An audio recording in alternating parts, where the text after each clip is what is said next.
बच्चों, आज हम मीराबाई के पदावली के संबंध में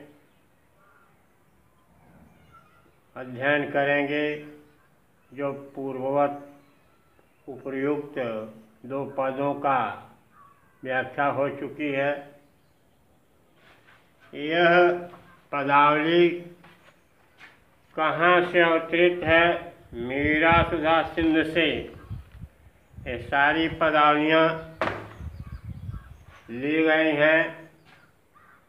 इस पदावली के माध्यम से मीरा जी ने ब्रह्म को ब्रह्म में लीन होने की तन्मयता बड़े चातुरता से व्यक्त की। प्रश्न ये उठता है कि ब्रह्म को तो कोई मोल ले नहीं सकता, वस्तु ले सकता है। जब वस्तु लेगा तो उसका मूल्य देगा, कितने दाम का मिला है। लेकिन मीरा जी ने क्या मूल्य दिया? वह मूल्य है जो जीवन का मूल्य नहीं है, समय है। अपने जिंदगी का संपूर्ण समय पारब्रह्म परमेश्वर में लगा दिया, यही इनकी मूल्य है। लेकिन मूल्य देते हो तो उसका कोई रूपरेखा होता है, वस्तु लाते हो। उसी तरह से न ब्रह्म को खरीद सकते हो, न ज्ञान को खरीद सकते हो। न ब्रह्म का कोई स्वरूप है, न ज्ञान का कोई स्वरूप है। दोनों एक दूसरे के पूरक हैं। मीराबाई कहती है कि मैं तो गोविंद को मोल ले लिया हूँ, अर्थात अपने वश में कर लिया हूँ प्रेम के माध्यम से। कोई कहे छान, कोई कहे चुटकी लियो री बैजंती ढोल। कोई भी कार्य किया जाता है तो अक्सर इस जगत में उसकी सही या गलत आलोचनाएं होती हैं। मीराबाई चाहे इनके संबंध में जानती हूँ या न जानती हूँ, लेकिन हाल ही में पहले ही से 8 वर्ष की अवस्था में भगवान के संबंध में अपनी धारणा को लगा दिया और मैं ढोल बजा करके अर्थात सबको अवगत करके मैं इस अमूल्यनीय गोविंद की महिमा के संबंध में जानकारी प्राप्त करने के लिए मैं इनके शरण में चला गया। इस पर जो भी टिप्पणियाँ हैं, मुझे कोई चिंतन नहीं है, परवाह नहीं है, क्योंकि भगवान के शरण में जाने पर 2 चीजें आती हैं सामने। एक तो लोक मर्यादा का प्रकरण उठता है, दूसरे सांसारिक बंधन का प्रकरण उठता है। ये दोनों को परित्याग करके मीराबाई भगवान कृष्ण के चरणों में अपना मन समर्पित कर। अब एक कह रही हैं कि कोई कहे महंगो, अब कोई ये कहे महंगा पड़ रहा है। कोई चीज ली जाती है, सस्ता महंगा होता है तो महंगा, कोई चाहे जो भी कुछ कह ले, चाहे महंगा हो चाहे कोई कहे सुहागो, चाहे सस्ता हो, इसका कोई मुझे चिंता नहीं है, मेरे हृदय पर कोई प्रभाव पड़ने वाला नहीं है। क्यों कि मैं यह सांसारिक योनियों में आकर के जो सबसे सर्वोत्तम योन प्राप्त की हूं, और मुझे जब चेतना आई तो मैं अपना दृष्टि दौड़ाई और उन्हें तराजू के पानों पर तौल लिया कि संसार में सबसे खरे हैं तो केवल एक भगवान है और कोई नहीं है। इसलिए मुझे कोई चिंता नहीं है। मैंने खूब अच्छी तरह से हर दृष्टिकोण से इनको तौल लिया। कोई काम आने वाली वस्तु नहीं है मानव जीवन में। अंततो गत्वा केवल ईश्वर ही साथ देता है, यही नियम पर अटल रहता है। जो करता है वो सही करता है, गलत नहीं करता है। अब आइए, कोई कहे कारो, कोई कहे गोरो। भाई, ब्रह्म का स्वरूप असीमा असमित है। रंग की तो बातें छोड़िए, रंग में जो भगवान की भक्ति में रम जाता है तो उसे काले और गोरे का कोई संबंध नहीं रहता। काला गोरे से क्या मतलब? काले तो बादल होते हैं, लेकिन ऐसे जल बरसाते पृथ्वी सस्य श्यामला से युक्त हो जाती है। वह कृष्ण को चाहे कोई काला कहे या गोरा कहे, लेकिन हर दृष्टिकोण से हमको लाभ ही लाभ प्राप्त है। और मैं ऐसी अमूल्यनीय वस्तु को खरीद ली हूं जिसका मूल्य ही नहीं लगाया जा सकता। भाई, ब्रह्म और ज्ञान का मूल्य कौन लगा सकता है? ज्ञान का भी कोई स्वरूप होता है, न ब्रह्म का कोई स्वरूप होता है। तो इन दोनों को खरीदने वाला खरीदा नहीं जा सकता। इन दोनों को तो मैं ऐसी अद्भुत अमूल्यनीय चीज को खरीद ली हूं कि जो हमारे जीवन के लिए बहुत ही उपयोगी है। और मैंने देखा, इनको देखा कि संसार में कोई ऐसी वस्तु नहीं है जो जीवन के लिए उपयोगी हो। आयु को सब जानत हैं, योर आंखें खोल। यही सब लोग, जानत दूसरी भाषा है, इनको सब लोग जानते हैं। लेकिन जिनकी ज्ञान नेत्र नहीं खुला हुआ है, वो जिनमें अंधविश्वास व्याप्त है, वो जानने की कोशिश नहीं करते। लेकिन मैं हर एक पहलुओं से इनको जान लिया है कि यह कैसे अपने अनुचर पर, सेवक पर कृपा करते हैं।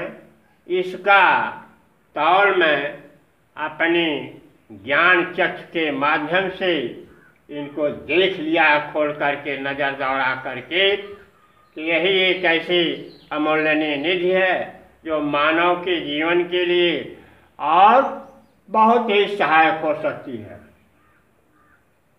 इन सबों के पश्चात मीराबाई कहती हैं कि हे प्रभु, हमें आप अपना दर्शन देने की महान कृपा करें, क्योंकि मैं पूर्व जन्म में, मेरा जब प्रादुर्भाव नहीं हुआ, प्रागट्य नहीं हुआ था, तो पूर्व जन्म को कौल, हमारे पूर्व जन्म की यह प्रतिज्ञा है। कौल माने प्रतिज्ञा, कि मैं भगवान श्री कृष्ण के दर्शन के लिए मैं लालायित हूँ। भगवान वह अमृतमय और स्वर्णिम समय कब मुझे प्राप्त कराएंगे, ऐसी मेरी पूर्व जन्म की प्रतिज्ञा है। हे प्रभु, यह आपकी कृपा इस मानव यौन में आकर के मैंने प्राप्त कर लिया।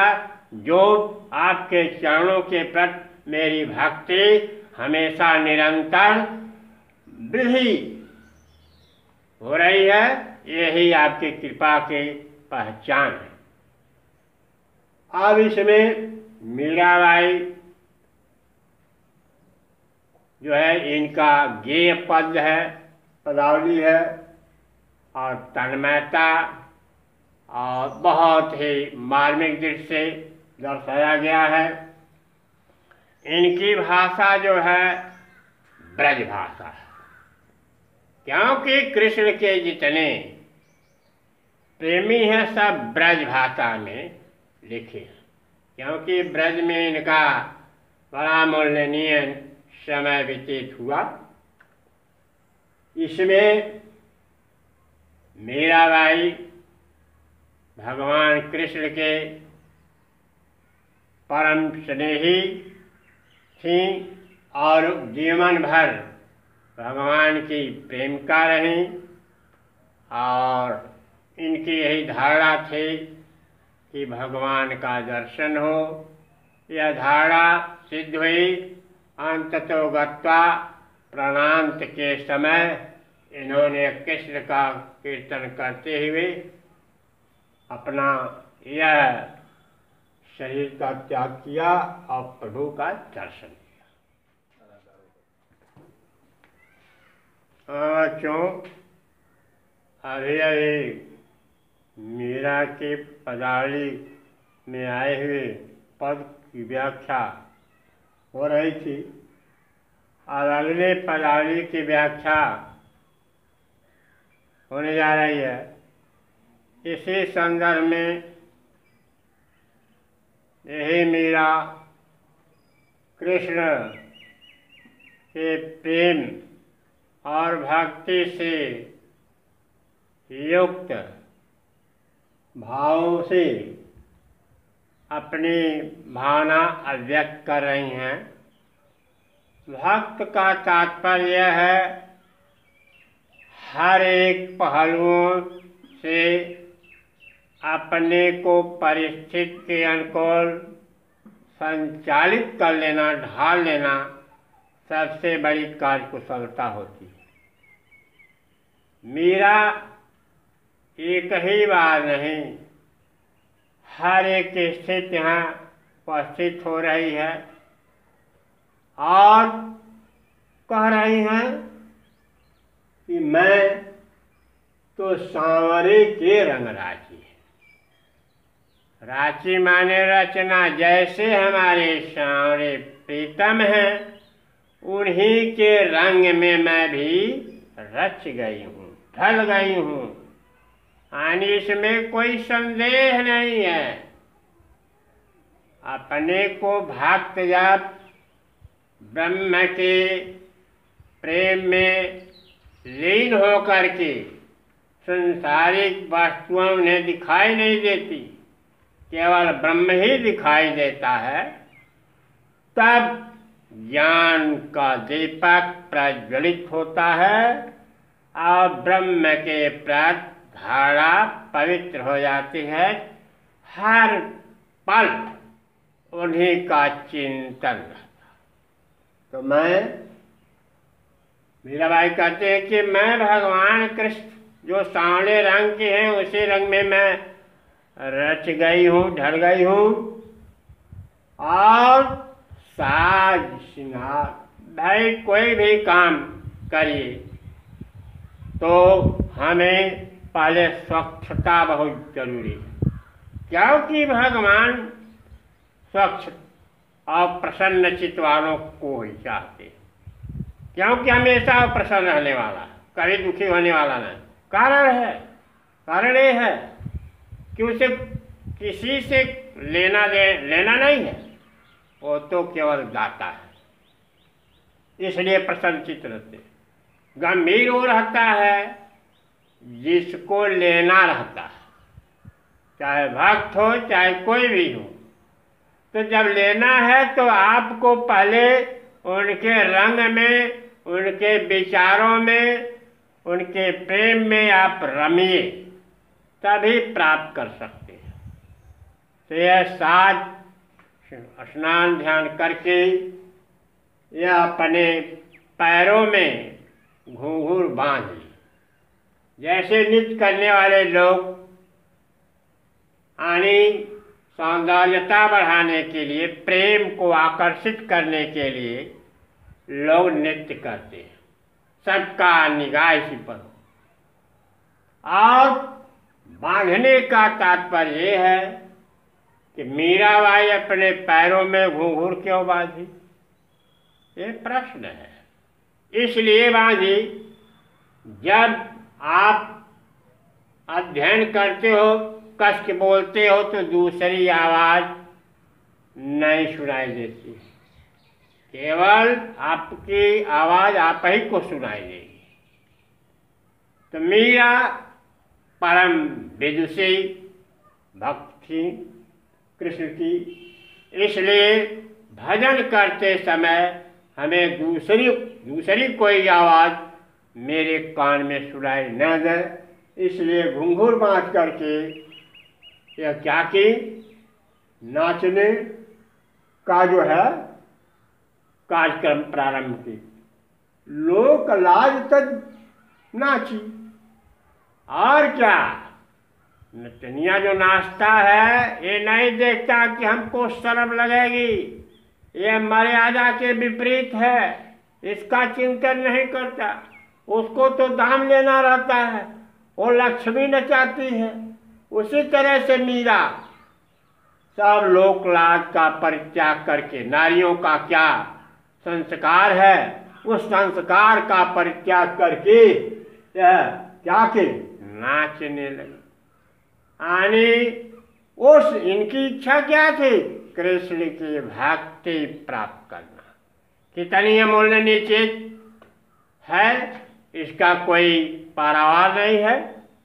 उसे प्राप्त करने के लिए अपने को जीवन भर समर्पित करना पड़ेगा। और गई कुमत लई साधु की संगत, जब तक मनुष्य में कलुषित भावना निहित रहती है, वह अंधकार, वह अहम विलुप्त नहीं होता है, तब तक वह ब्रह्म परे रहता है, दिखाई नहीं देता। लेकिन यह कैसे समाप्त होगा, जब तक आप अपने अंधकार को किसी संगत के साथ, सज्जन पुरुषों के साथ, संतों के साथ बैठ करके आप सत्संग नहीं करेंगे, भगवान की चर्चा का गुणगान नहीं श्रवण करेंगे, तब तक ये अंधकार समाप्त नहीं हो सकता है। यह समाप्त होने की प्रक्रिया जब ईश्वर की कृपा होती है तभी जीव करता है, नहीं तो ऐसे वातावरण में पड़ा रहता है, उसके जीवन भर जो है कलुषित भावनाएं विद्यमान रहती हैं, कुछ सत्कर्म नहीं कर पाता। तो साधुओं के, संतों के साथ बैठ करके यह जो अपनी कलुषित भावना थी दूर कर दी और भगत रूप भई सांची, और यह भक्ति का रूप जो प्राप्त कर ली, यही संसार में सबसे ध्रुव है, सत्य है, और कोई चीज सत्य नहीं है। क्योंकि भक्ति के दो पुत्र हैं, ज्ञान और वैराग्य, इन दोनों में से किसी की उपलब्धि हो जाती है तो मानव जीवन जो है लेना सार्थक हो जाता है। आप एक बार स्मरण करने से थोड़े आप मुक्ति पाएंगे, लेकिन लिखा है कि जास नाम सुमृति द्वारा उतर ही नर हो सिंह पारा। प्रयाणांत काल लेते समय जो जीव भगवान का नाम लेता है तो उसका मोक्ष हो जाता है। जैसे अजामिन ले लिया था, उसी तरह से भगवान का नाम नित्य प्रति दिन प्रतिदिन गा करके, गाय हरि के गुण निष्दिन, हरि के गुण का नित्य निष्दिन आप प्रतिदिन गाया करें। जैसे सब चीज़ों की आवश्यकता होती है जीवन में रोज, वैसे उससे महत्वपूर्ण चीज भगवान के चरित्र का गुणगान करिए और श्रवण करिए। और क्या है, काल ब्याल सुबाची। यदि नहीं करते हैं, काल माने मृत, ब्याल सुबाची जो सर्प रूपी काल है, वह एक दिन आएगा, इस संसार से उठा ले जाएगा। आप नहीं कह सकते उस समय, कोई उदाहरण नहीं दे सकते, तो कुछ कह सकते अपने इच्छा के अनुकूल उठा ले जाएगा, सारी कल्पनाएं ध्वस्त हो जाएंगी, मानव जीवन से आप चले जाएंगे। जो आप प्रश्न करके आया था उत्तर कि मैं सत्कर्म करूंगा, उससे आप विरक्त हो जाएंगे। यानी भगवान के गुण को आप नहीं प्राप्त कर सकते। अब ओर बिन सब जग खारो, और दूसरी भाषा है, ओर माने कृष्ण। यानी यह संसार जो है बिना कृष्ण के सब क्या खारो है, बेकार है। बस शरीर है, या ऊपर सर नहीं है तो शरीर का कोई सुंदरता नहीं रह जाती। वैसे ही जो प्राणी मानव जीवन में कृष्ण का या ब्रह्म का स्मरण नहीं किया, भक्ति नहीं प्राप्त किया, तो वह इस संसार में आकर के वह बेकार है। आने उसकी गणना किसी से नहीं की जा सकती है। और बात सब कांची, और जितनी बातें हैं इसके बाद सब मिथ्या है, झूठ है, वह कोई महत्वपूर्ण नहीं है। केवल महत्वपूर्ण है कृष्ण की भक्ति। मेरा सिर गिरधर लाल सुभगत रसीली जांची। मीराबाई कहती हैं कि हम केवल श्री कृष्ण की भक्ति की प्रेमिका हैं, यही मैं अपने जीवन में इसका परीक्षण कर ली हूँ। हे प्रभु, ऐसे ही हमारे पर आप कृपा करते रहना। आप आगे वाक्यों काव्य संदर्भ में इसमें जो है स्मरण अलंकार है, और रूपक है, रस है, भक्ति रस दृष्टव्य है, इसमें कोई संदेह नहीं है। भक्ति की प्रधानता का बहुत विशद अच्छी तरह से व्याख्या की गई है, और पद गेय है, भाषा ब्रज है।